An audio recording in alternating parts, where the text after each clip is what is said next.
সাবিলা নূরের পর এবার আইটেম গানে ঝড় তুললেন তাসনিয়া ফারিন।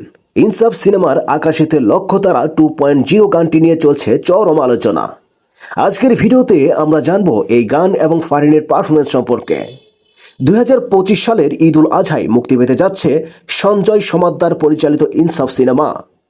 এতে প্রধান চরিত্রে রয়েছেন শরীফুল রাজ, মোশাররফ করিম এবং তাসনিয়া ফারিন।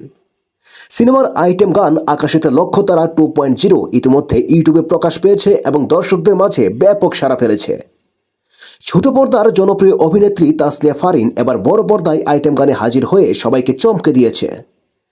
আকাশেতে লক্ষ্যতারা 2.0 গানে তার নাচ ও অভিব্যক্তি দর্শকদের মুগ্ধ করেছে। অনেকে বলছেন সাবিলা নূরের লিচুর বাগানে গানের পর ফারিনের এই পারফরমেন্স নতুন যাত্রা যোগ করেছে। গানটি প্রকাশের পরপরই সামাজিক যোগাযোগ মাধ্যমে একদম দর্শকদের মধ্যে মিশ্র প্রতিক্রিয়া দেখা যাচ্ছে। কেউ কেউ ফারিনের পারফরমেন্সকে প্রশংসা হিসেবে নিচ্ছেন, আবার কেউ কেউ সাবিলা নূরের সাথে তুলনা করে সমালোচনা করছেন। তাসনিয়া ফারিনের আকাশেতে লক্ষ্যতারা 2.0 গানটি ইনসাফ সিনেমায় নতুন করে যোগ করেছে এক নতুন মাত্রা। তাসনিয়া ফারিনের এই পারফরমেন্স নিয়ে আপনার মতামত কি নিচে কমেন্টে জানাতে অবশ্যই ভুলবেন না।